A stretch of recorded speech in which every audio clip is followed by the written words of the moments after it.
আসসালামু আলাইকুম।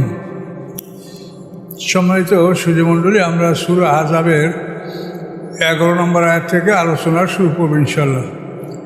কিন্তু এই বিষয়টা আগে আলোচনা না করলে আয়াতের তর্জমাটা আপনারা বুঝে আসবে না। এই জন্য আহজাব যুদ্ধের বিষয়টা আমি আগে বলছি, তারপর তর্জমাটা খুব সহজেই আপনারা বুঝতে পারবেন। তো আসুন আমরা ইনশাল্লাহ বিষয়টা আলোচনা করি যে এই যুদ্ধটা মদিনার বিরুদ্ধে সর্বশ্রেষ্ঠ এবং সর্বশেষ যুদ্ধ ছিল, এবং এই যুদ্ধটার যোগান দিয়েছে ইহুদিরা। ইহুদি বনু কাইনুকা, ইহুদি বনু কোরাইজা, ইহুদি বনু নজির। ইহুদি বনু নজির বহিষ্কার হয়েছে মদিনা থেকে উহুদের যুদ্ধের পরে, আর বনু কাইনুকা এরা বহিষ্কার হয়েছে বদরের যুদ্ধের পরে। মদিনায় এখনও একটা দল ইহুদি আছে, ইহুদি বনু কোরাইজা। তো এই ইহুদিরাই সমস্ত আরববাসীকে, আরবের সমস্ত মুশরিকদেরকে তারা সমবেত করার প্রচেষ্টা নিয়েছে এবং তারা তাদের ডাকে সাড়া দিয়েছে। তো এইভাবে সমস্ত আরবদেরকে প্রস্তুত করেছে ইহুদিরা মদিনা আক্রমণ করার জন্য। এখন মদিনার এই সাইডে একটা দল শুধু আছে আল্লাহ রসুলের পক্ষে, ইহুদি বনু কোরাইজা। এরা মদিনা শহরে বসবাস করে। তো এই ইহুদি বনু কোরাইজার কাছে হুয়াই বিন আখতাব, ইহুদিদের নেতা, গেটের সামনে গেল। তো যাওয়ার পরে বনু কোরাইজার যে সর্দার, তার নাম হচ্ছে কাব বিন আসাদ, সে তাকে দেখেই বুঝতে পারছে যে এই লোক আমার দুর্গের সামনে কেন আসছে। সে দরজা খুলতে রাজি না। কাব বিন আসাদ বলে যে, দেখো ভাই, তুমি কী জন্য আসো তা আমি বুঝেছি, কিন্তু আল্লাহ রসুল একজন ভালো মানুষ, তিনি মানুষের সাথে ওয়াদা খেলাপ করেন না, তার সাথে আমি সন্ধি চুক্তিতে আবদ্ধ আছি, খুব সুখে শান্তিতে আছি, কাজে আমাকে তুমি ডিস্টার্ব করো না। কিন্তু হুয়াই বিন আখতাব বলছে যে, দেখো, আমি এমনভাবে এই মদিনা শহর আক্রমণের জন্য প্রস্তুতি নিয়েছি, যেটা 2-1 ঘন্টার ব্যাপার। 20,000 সৈন্য আমরা প্রস্তুত করেছি। আসাদ, গোতবান, আশজা, সম্মিলিত কোরাইশ বাহিনী, কিনানা, তেহামা, সমস্ত আরবের মুশরিকদেরকে আমরা প্রস্তুত করেছি যে মদিনা আক্রমণ করা হবে। এখন তোমরা এই শহরের ভিতরে আসো, তোমাদেরকে বলি না যে তোমরা যুদ্ধ করো, তোমরা শুধু আমাদেরকে ভিতর থেকে একটু সাহায্য করবে, অস্ত্রশস্ত্র বা খাবার, এটা যদি সমস্যা হয় এইটা তোমরা করবে। তো তাও কাব বিন আসাদ দরজা খুলতে রাজি হচ্ছিল না। তারপরে হুয়াই বিন আখতাব এমন একটা কথা বলল যেটা আরব জাতির জন্য, আরব দেশের মানুষের জন্য খুবই অবমাননাকর। হুয়াই বিন আখতাব বলে যে, তুমি মনে হয় যে ভয় পাচ্ছ যে আমি তোমার রুটিতে শরীক হব, এই ভয়তে তুমি আমাকে গেটে প্রবেশ করতে দিচ্ছ না। তখন ও কাব বিন আসাদ দরজা খুলে দিল। দরজা খোলার পর বলো যে, দেখো, এটা মাত্র 2-1 ঘন্টার ব্যাপার, আমরা মদিনা দখল করতে পারবো, তুমি আমাদের সাথে থাকো, তোমাকে বলি না যে তুমি আমাদের মাঠে এসে যুদ্ধ করো, তুমি এখানেই থাকো, আমাদেরকে সাহায্য সহযোগিতা করবে। শেষ পর্যন্ত কাব বিন আসাদ, সেও তো ইহুদি, এই কথায় রাজি হয়ে মদিনা সনদের যে কপিটা তার কাছে ছিল এটা ছিঁড়ে ফেলাই দিল। ফেলাই দিয়ে সেও ঘোষণা করলো যে ওই মক্কার মুশরিকদের সাথে তারাও আছে। তো আল্লাহ রসুলের কানে যখন এই খবরটা আসলো যে ইহুদি বনু কোরাইজা তারাও সন্ধিভঙ্গ করেছে, তখন বিষয়টা জানার জন্য তিনি কয়েকজন সাহাবী পাঠালেন। সাদ ইবনে মুআয, সাদ ইবনে উবাদা, আরও কয়েকজন গুরুত্বপূর্ণ সাহাবী পাঠালেন এবং বললেন, যদি ঘটনা সত্য হয় তাহলে বিষয়টা আমাকে ইশারা ইঙ্গিতে বলবে, আর যদি সত্য না হয়, তারা যদি আমাদের সাথে থাকে, তোমরা প্রকাশ্যে বলবে। তো ওনারা গেলেন। তো যায়া জানতে পারলেন যে মারাত্মক অবস্থা, তারা আল্লাহ রসুলকে গালিগালাজ করছে, তারা সন্ধি ভঙ্গ করে খুব আনন্দে আসে, মনে করছে যে মদিনা শহর দখল করা তো 2-1 ঘন্টার ব্যাপার, এটা হয়েই যাবে। তো সাহাবায়ে কেরাম আসলেন, আল্লাহ রসুলের কাছে ফিরে এসে বললেন যে আদল আল কারা। আদল আল কারা হলো দুইটা বিশ্বাসঘাতকতার ঘটনা, যে আপনারা হয়তো আপনাদের কম বেশি জানা থাকবে যে হযরত খোবাইব রাদিয়াল্লাহু তাআলা যে শহীদ হয়েছিলেন, এই আদল আল কারার লোকে খোবাইব রাদিয়াল্লাহু আনহুর সাথে তার সাথে 10 জন ছিল। বিশ্বাসঘাতকতা করে এদের সবাইকে তারা শহীদ করেছিল। শাহাদাতে খোবাইব, এটা উহুদের যুদ্ধের পর হয়েছিল। তো এই আদল আল কারার লোকেরা এই বিশ্বাসঘাতকতাটা করেছে। তো ওনারা এসে বললেন আদল আল কারা। তখন আল্লাহ রাসূল বুঝতে পারলেন যে ঘটনা সত্য। তখন তিনি সাহাবায়ে কেরামদেরকে ডাকলেন, ডেকে বললেন যে এখন আমরা এত বড় বাহিনীর বিরুদ্ধে আমরা কি করে মদিনা শহর রক্ষা করব। তখন সালমান ফার্সি, যার বিরাট ইতিহাস আছে, আমরা কোনো এক সময় হলে একটু বলবো ইনশাল্লাহ। এই সালমান ফার্সি উনি পারস্যের লোক। উনি পারস্য থেকে প্রথমে উনি খ্রিস্টান ধর্ম গ্রহণ করছেন, সেখান থেকে উনি ইসলাম গ্রহণ করেছেন এবং আল্লাহ রসুলের সাথে তার দেখা হওয়া পর্যন্ত সে 10 বার গোলাম হিসেবে বিক্রি হয়েছেন। এই সালমান ফার্সি, তার নাম ছিল মাহবুবা এবং তিনি এক রাজার পুত্র। পারস্যের একটা প্রদেশ, সেই প্রদেশের যে রাজা, সেই রাজার পুত্র এই সালমান ফার্সি।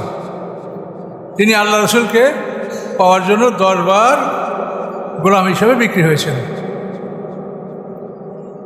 তো এই সালমান ফার্সি কেবল মুক্তি পেয়েছেন ইহুদিদের বন্দিশালা থেকে, দাসত্ব থেকে। তো এই সালমান ফার্সি, ওরা তো পারস্যের লোক, অভিজ্ঞ লোক। তো উনি বললেন, ইয়া রাসূলুল্লাহ, আমরা যখন আক্রান্ত হয়েছি এবং নিজেদের শহর রক্ষা আমরা কষ্টকর মনে করেছি, তখন আমরা পরিখা খনন করে খন্দক খোদের শহর আমরা আটকে রেখেছি, যাতে আমাদের শহরে শত্রু প্রবেশ করতে না পারে। কাজে আমার পরামর্শ হলো, এই মদিনা শহরকে রক্ষা করার জন্য আমাদের একটা খন্দক খুঁড়তে হবে। মদিনা শহরের উত্তর দিকে উহুদ পাহাড়, তার একটু ভিতরের দিকে শিলা পর্বত। এই শিলা পর্বত এবং উহুদ পর্বত, এই দুইটার মাঝখান থেকে 3 মাইল দীর্ঘ পথ, এইটা খন্দক খুঁড়ে আটকায় দিতে হবে।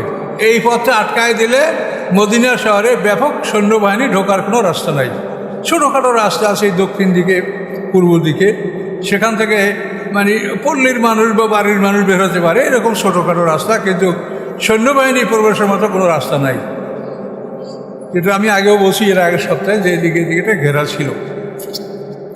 তো আল্লাহ রসুল তার প্রস্তাবে একমত হলেন। একমত হওয়ার পর আল্লাহ রসুল এই 3 মাইল রাস্তা, এইটা খন্দক পরিখা খনন করার জন্য 10 জনের এক একটা গ্রুপ করলেন এবং 40 হাত জায়গা এক একটা গ্রুপকে দিলেন। তোমরা 40 হাত খনন করবে, 5 হাত গভীর, 10 হাত চওড়া, এবং মাটিটা সব মদিনার সাইডে, দক্ষিণ সাইডে তুলতে হবে। তো এইভাবে আল্লাহ রসুল এই খন্দক খোদার জন্য সাহাবায়ে কেরামদেরকে ভাগ ভাগ করে দিলেন। নিজেও একটা অংশে তিনি শরীক থাকলেন। খন্দক খোদার কাজ সাহাবায়ে কেরামরা খুব আগ্রহ সহকারে করতেছিলেন। তো সালমান ফার্সি, তারই পরামর্শে এই পরিখা খননের প্ল্যানটা হলো যে ওনার ভাগে এমন একটা পাথর বের হয়ে আসে যেটা কাটা যাচ্ছে না। কঠিন শিলা, কঠিন পাথর, সাদা, যে কোনো লোহা দ্বারা তাকে আঘাত করলে সে ফেরত দিচ্ছে, ভাঙতে পারছে না।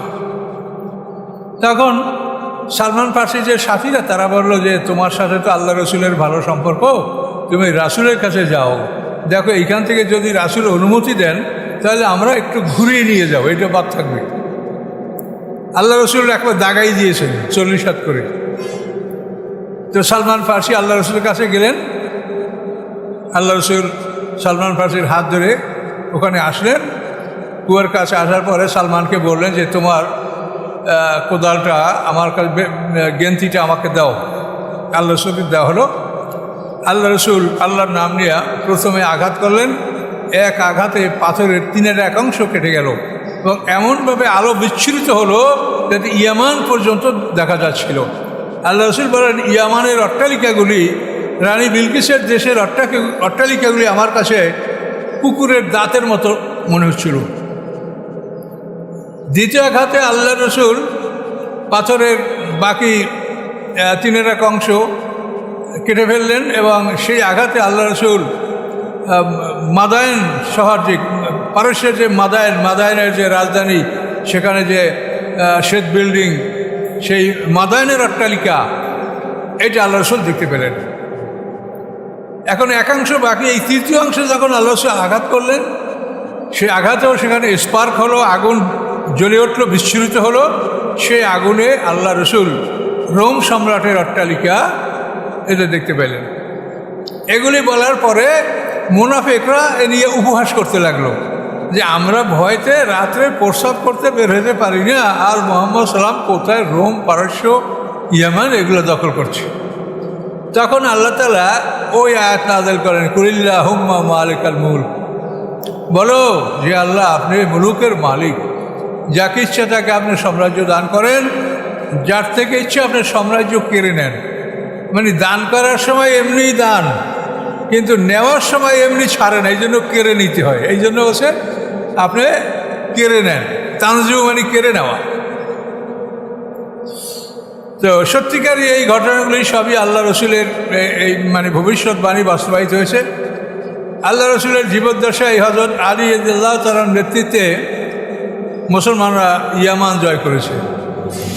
ওমর ফারুক রাদিয়াল্লাহু তাআলার খেলাফত আমলে মুসলমানরা সেই মাদায়েনের পারস্যের রাজধানী মাদায়েন, এটা ওমর ফারুক রাদিয়াল্লাহু তাআলার আমলে মুসলমানরা জয় করেছে। এরপরে রোম সম্রাটের যে মানে যেটা প্যালেস্টাইনের যেটাকে বলা হয় কনস্টান্টিনোপল, এই কনস্টান্টিনোপল এটা প্রাচীন রোমেরই একটা অংশ। এই রোম অটোমান সাম্রাজ্যের দ্বিতীয় বাদশাহ দ্বিতীয় মোহাম্মদ, এই অটোমান সাম্রাজ্যের বাদশাহ দ্বিতীয় মোহাম্মদ 1453 খ্রিস্টাব্দে এই কুস্তান্তনিয়া বা এই রোম যেটাকে বলা হয় বাইজেন্টাইন সাম্রাজ্য, এই অঞ্চলটা মুসলমানরা দখল করে অটোমান সাম্রাজ্যের আমলে। অটোমান সাম্রাজ্যের প্রতিষ্ঠা হয়েছে 1300 খ্রিস্টাব্দে, আর এই সাম্রাজ্যটা 1300 থেকে 1920 সাল পর্যন্ত এই অটোমান সাম্রাজ্যটা ছিল। 1920 সালে প্রথম মহাযুদ্ধের শেষে এই অটোমান সাম্রাজ্যের পতন ঘটে। এগুলো ঐতিহাসিক ব্যাপার। তো এখন আমরা এখানে যে ঘটনাটা খন্দকটা খোদার ব্যাপারে, তো এই খন্দক এভাবে মুসলমানরা খন্দক খুঁড়তেছিলেন, খন্দক খোদা শেষ হয়ে গেল, আর ওদিক থেকে কাফেররাও মদিনার কাছে এসে হাজির হলো। আবু সুফিয়ান তার বাহিনী নিয়ে উহুদ পাহাড়ের উত্তর পশ্চিম অঞ্চলে, যেটাকে বলা হয় মাজমাউল আশিয়াল, জায়গাটার নাম মদিনা শহর থেকে 6 কিলো দূরে মাজমাউল আশিয়াল, এখানে আবু সুফিয়ান তার সৈন্যবাহিনী এটাকে সেখানে সে থামালো, ওখানে তাঁবু গাড়ল। আর এদিকে আশরা গোত্রের সেনাপতির নাম হচ্ছে হারস ইবনে আওফ, আর আসাদ গোত্রের সেনাপতির নাম হচ্ছে উয়াইনি ইবনে হাসান ফাজারি। এরা উহুদ পাহাড়ের পূর্বাঞ্চল থেকে, উঁচু অঞ্চল থেকে তারা মদিনার সামনে এসে ওখানে তারা পড়াও ঢেলেছে।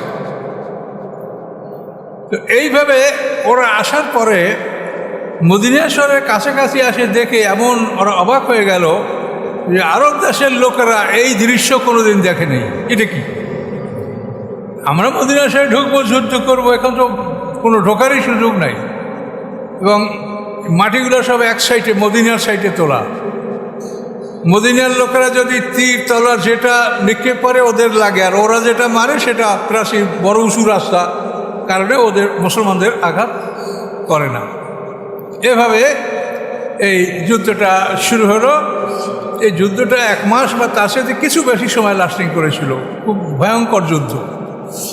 তো এখন সমস্যাটা হলো মুসলমানদের সৈনিকের সংখ্যা তখন মাত্র 3000, আর ওরা আসে 20,000।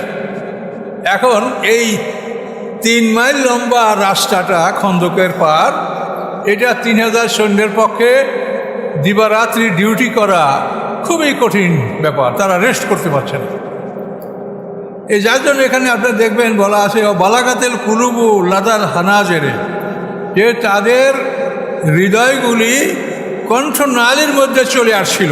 এই 11 নম্বর আয়াতের কথা, যে মুসলমানদের এতই কষ্ট বোধ হচ্ছিল যে তাদের প্রাণগুলি যেন ভিতর থেকে বের হয়ে কণ্ঠনালীর মধ্যে চলে আসছিল, এবং তারা অনেকে খারাপ ধারণাও পোষণ করেছিল যে আমরা জিততে পারবো না, বোধহয় আমরা আল্লাহ আমাদের সাথে ওয়াদা বোধহয় পূরণ করবে না, এরকম কারো কারো মনে খারাপ ধারণাও সৃষ্টি হয়েছিল।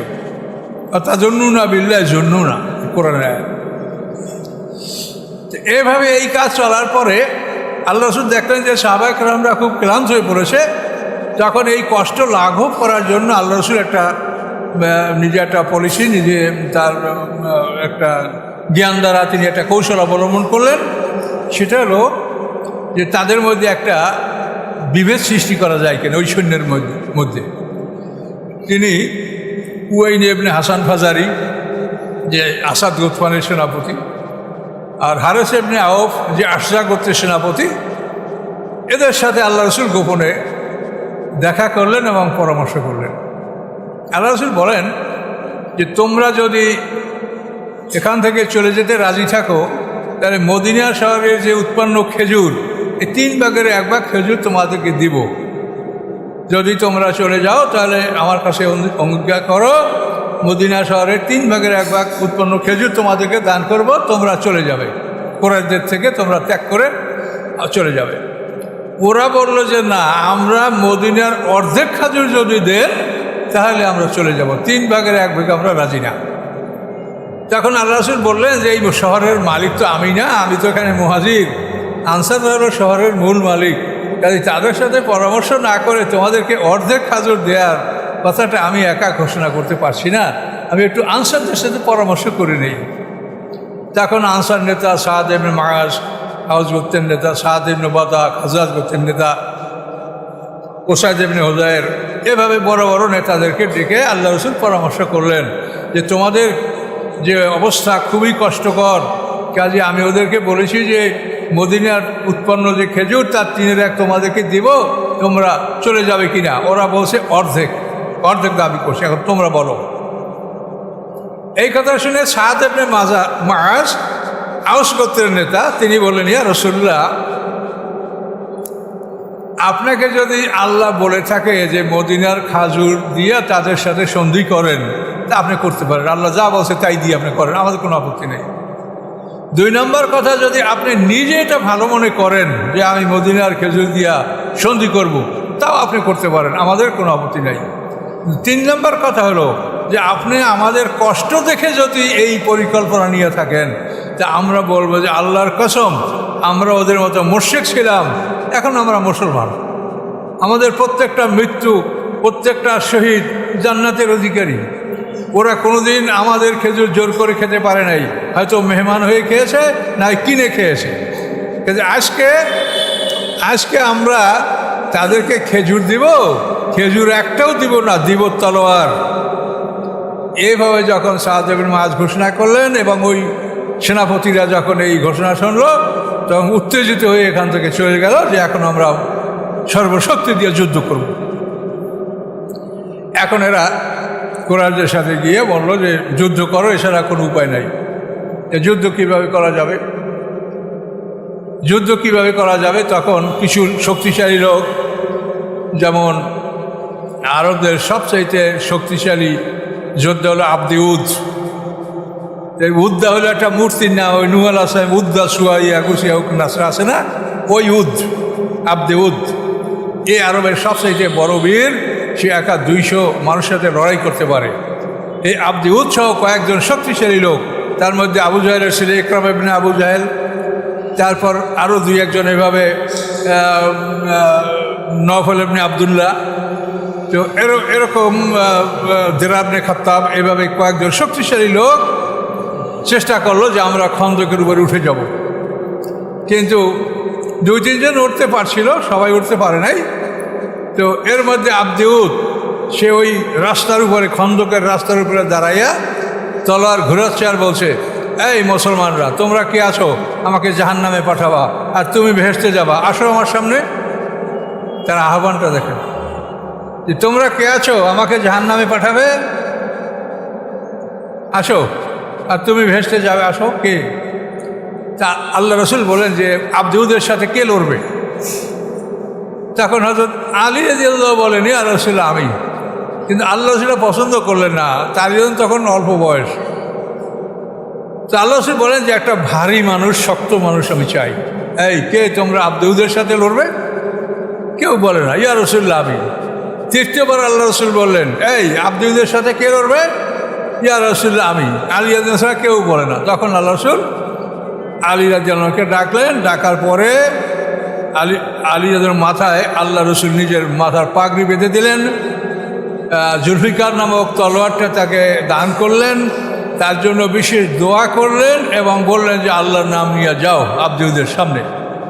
হযরত আলী রাদিয়াল্লাহু তাআলা যখন আব্দুদের সামনে গেছে, এখন আব্দুদ বলে, ভাতিজা তুমি আমার সামনে কেন আসছো? যে লড়াই করতে। তা আব্দুল বলে, যে তোমার সাথে তো আমি লড়াই করতে রাজি না, তুমি ভাতিজা, তোমার সাথে কি লড়াই করব? তখন আলী বললেন যে তুমি যদি না করো তো আমি করব। তখন ও ক্ষিপ্ত হয়ে গেছে, ছেলে তুমি আমার সাথে লড়াই করবে? তখন যুদ্ধের জন্য, যেটা মল্লযুদ্ধ যেরকম তলোয়ার পাকায়, কে কাকে আঘাত করতে পারে, এভাবে তারা তলোয়ার ঘুরাতে শুরু করলো।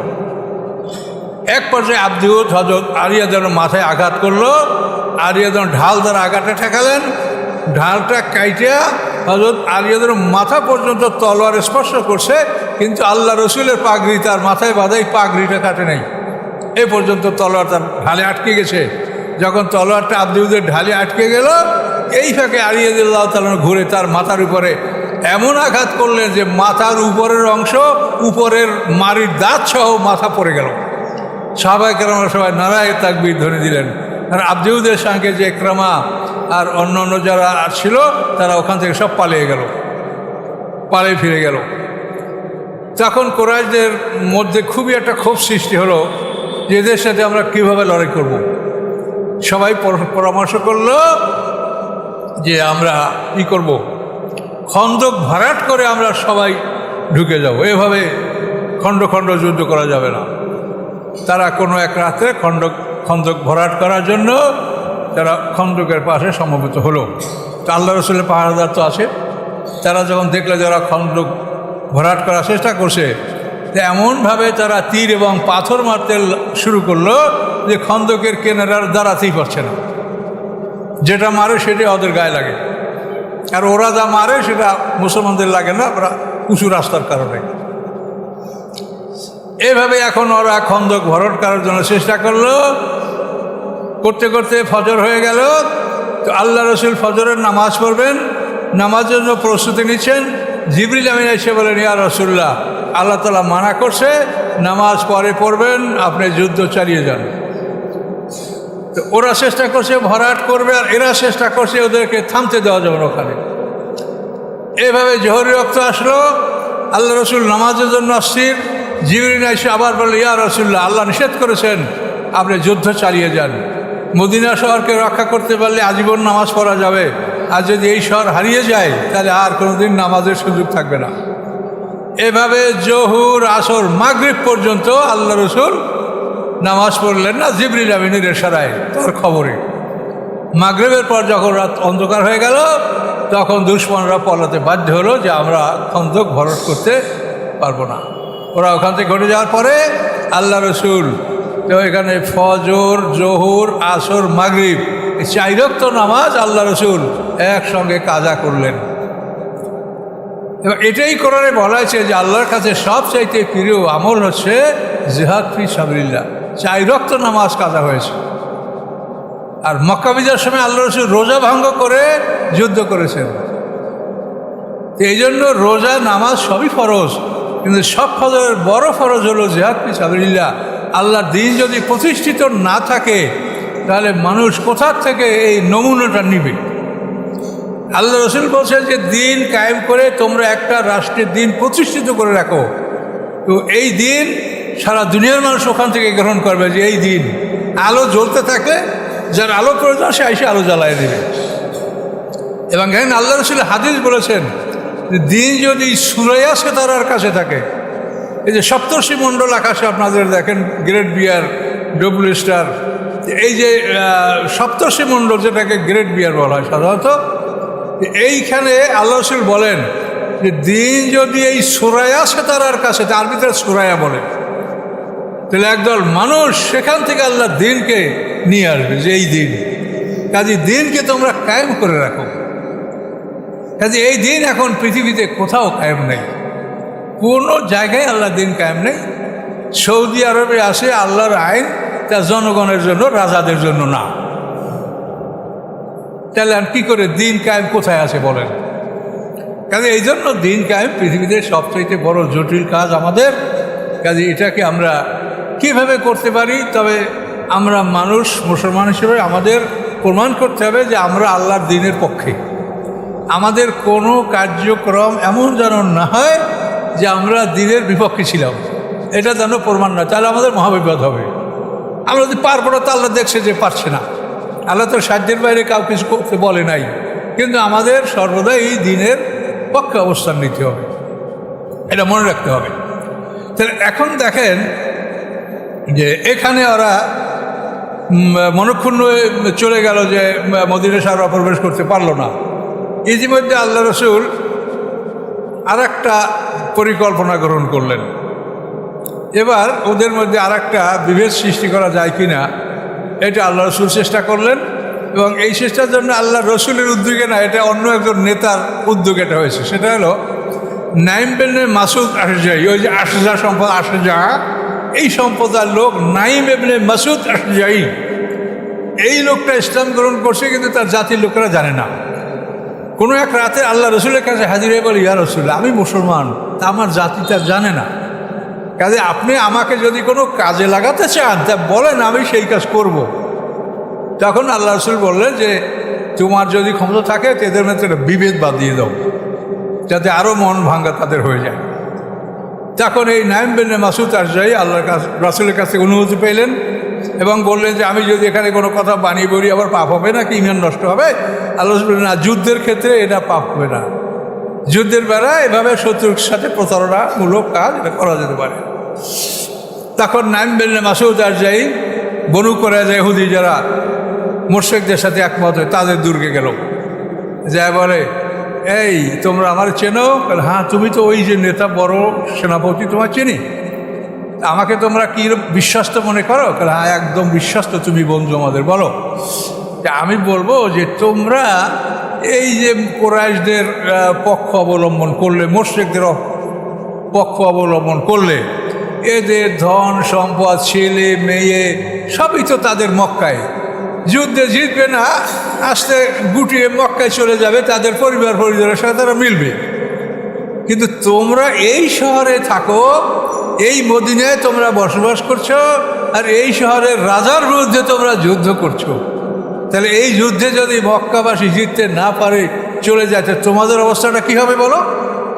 তখন ওরা মাথায় হাত, যে আসলেই তো আমরা এই কথা চিন্তা করিনি। এই শহরে আমরা বসবাস করি, আর বসবাসের রাজার বিরুদ্ধে যুদ্ধ কী হবে? তাহলে ওরা ঘাবড়ে গেল যে ভাই আপনিই বলেন, যে যখন আমাদের পরামর্শ আপনিই বলেন যে আমরা কী করতে পারি। তখন নাইম ইবনে মাসুদ আশজাই বলেন যে আমার মনে হয় যে তোমরা কৌশল করে আবু সুফিয়ানের দল থেকে যদি 40 জন লোক তোমরা নিয়ে আসতে পারো, এই কথা বলে আনবে যে আমরা তোমাদের সাথে একমত হয়েছি, আমরা রাসূলের সাথে সন্ধি চুক্তি ভঙ্গ করেছি, কাজেই তোমরা আমাদের একটা ফয়সালা না করে যেন এই মদিনা ত্যাগ করতে না পারো। তোমাদের যদি এখান থেকে চলে যেতে হয়, আমাদের একটা ফয়সালা করে যাবে, এই জন্য তোমাদের 40 জন লোক আমাদের দুর্গে তোমরা পণবন্দি রাখবা। এই বলে তোমাদের 40টা লোক, মানে মুশরিকদের 40টা লোক তোমাদের দুর্গে আটকে রাখো, তাহলে ওরা তোমাদের একটা ফয়সালা না করে যেতে পারবে না। তাহলে হ্যাঁ ভাই, ভালো বুদ্ধি দিচ্ছি, এটাই করবো। তা ঠিক আছে, আমার ব্যাপার কাউকে বলবে না। এই পরামর্শ এদেরকে দিয়া মুহূর্তের মধ্যে সে চলে গেল আবু সুফিয়ানের কাছে, গিয়া বলে, শোনো আবু সুফিয়ান, তো খবর কি যে আমরা এতদিন যুদ্ধ করে মদিনা দখল করতে পারি নাই, এখন ইহুদি বনু কুরাইজা তার নেতা কাব ইবনে আসাদ সে আল্লাহ রসুলের কাছে ক্ষমা চেয়েছে এবং বলেছে যে আপনি সন্ধিটা আমাদের পুনর্বহাল করেন, আমরা আপনার সাথেই থাকবো, আমাদের ভুল হয়েছে, কাজে এজন্য আপনাকে আমরা 40টা লোক, মুশরিকদের এমন 40টা লোক আপনাদেরকে দিব যে এই লোকগুলোকে ইচ্ছা করলে আপনি হত্যা করতে পারবেন।